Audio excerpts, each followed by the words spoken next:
I'm GT3 driver and sim racer James Baldwin, and I'm going to talk you through the top 6 things I wish I knew before I got into sim racing. Before that, just a reminder, you can go and practice these skills right now by going to the Logitech McLaren G Challenge online qualifiers, which finish at the end of August. Start racing right now by heading to logitechgchallenge.com, go to the community menus in Project Cars 2 on PlayStation, Xbox and PC. In the meantime though, don't forget to go and hit that like button, sub to the channel and hit the bell icon as well so you don't miss anything.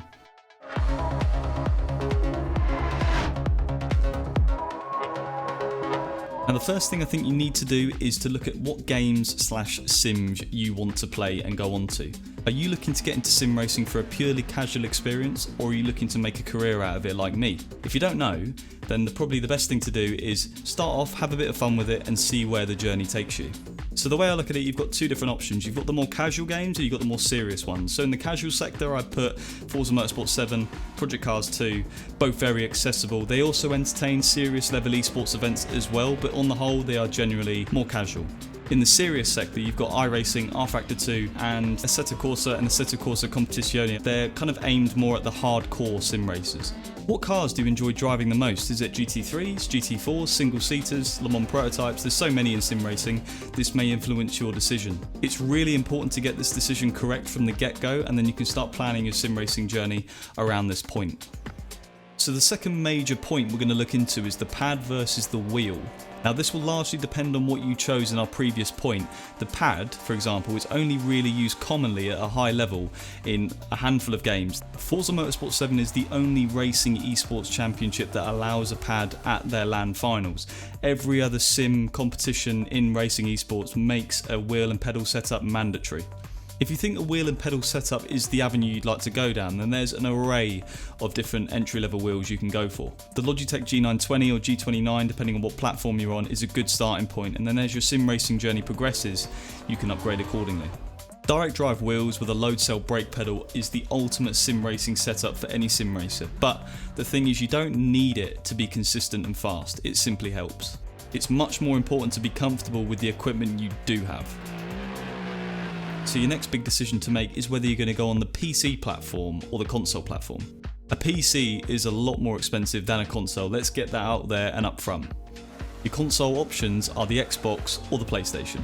If you want to hit up Forza Motorsport 7, then an Xbox is what you'll need. Although you can get it on PC, all the competitions for it are on Xbox. All of the hardcore games/sims such as R-Factor 2, iRacing, they're all on the PC platform. PC specs and performance are much better than that of a console, and if you wanted to mimic real life, this is where you want to be. Some games are on all platforms, so Assetto Corsa Competizione, when you're playing it on the PC platform, I do genuinely believe those are the two most realistic experiences you will get in terms of physics. If you are wanting to start your sim racing journey casually, then a console really is the way to go. I mean, you can get a variety of enjoyable racing games on there, and you can use your wheel, pedal setup, or you can even use a pad. So that is genuinely where you should start off. So the fourth major point is to integrate yourself into the community. This for me was a massive part of my sim racing journey. Try your best to engage with some of the top sim racing channels out there on the different platforms. I mean, Twitter, Instagram, Twitch, YouTube. There's an array of content creators out there. Not only will you enjoy the content, you will learn something as well, which will help your sim racing journey. A few channels that spring to mind are Maxime, Arava, myself. We all have our channels on the different platforms.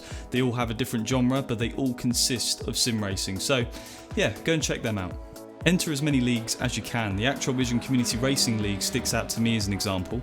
Drivers of any level can compete, join and have fun. These leagues usually have a league for every sim and game, so it usually caters for the majority, which makes it extremely accessible. This is also a good way to meet other sim racers, and trust me when I say that is the best way to learn about sim racing and to genuinely just become a bit quicker. I personally made some mates from doing this back when I first started, and I still talk to them today, so it really can be a win-win all round. So the fifth major point I'm going to make to you is what competitions do you want to go into? There are a variety of sim racing competitions out there, and each game/sim usually has its own series. If you are doing this casually and you're not really sure about it, then you're probably not wanting to reach this kind of level just yet.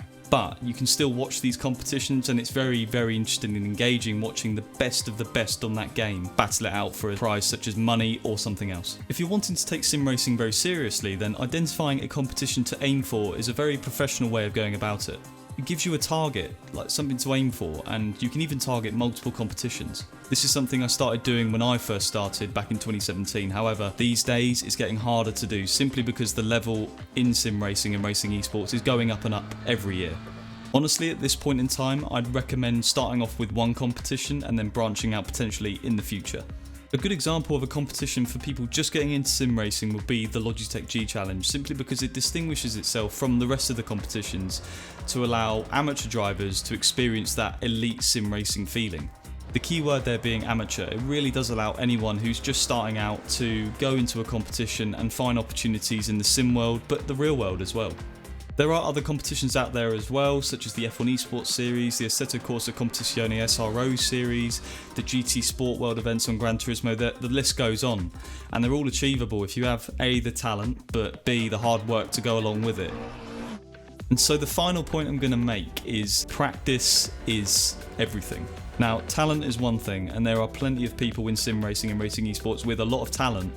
It's always the ones that put in that hard work and practice that make it to the very top. So for those that want to make it to the top of sim racing, you need to be prepared to put in a lot of practice. So to put it into context for you, ahead of the last F1 Esports Series on the Formula 1 game, me and my teammates before the first round put in 150 hours of practice each on the game. So it's a lot of commitment. But if you're a novice just starting out, you don't really need to put anywhere near that kind of practice in. It's more important to recognise what you're doing with your practice rather than the amount of practice you're putting in. To start off with, practicing in a fairly fixed conditioned environment is the best way to start, and using time trial or anything like that is good. The temperature doesn't change, everything stays the same, and it just allows you to get used to the physics of that game. After all, each different game has a different set of physics, and these take time to adapt and get used to. Finally, once you're used to them, then you can start practicing with other cars, and you can change the conditions around you as well. Just start to implement more variables into your practice. Practicing is one thing, but practicing smart is a very different thing. If you're just going around in circles, it's not constructive. If anything, it's time wasting. For the G Challenge, if you want to win the grand prize, make sure you're practicing in the right car, the right track. You know, the conditions are as near as what you think the race will be. So when the race comes, it's not a shock. You've practiced for that condition, and you can focus on the driving and maximising your performance, and hopefully you'll get a good result. So there you go, there's 6 points I wish someone told me when I first started out in sim racing 3 years ago. If you enjoyed this episode, then subscribe to the channel, slap a like on it if you really enjoyed the video. But I've been James, and I'll see you guys on the next one.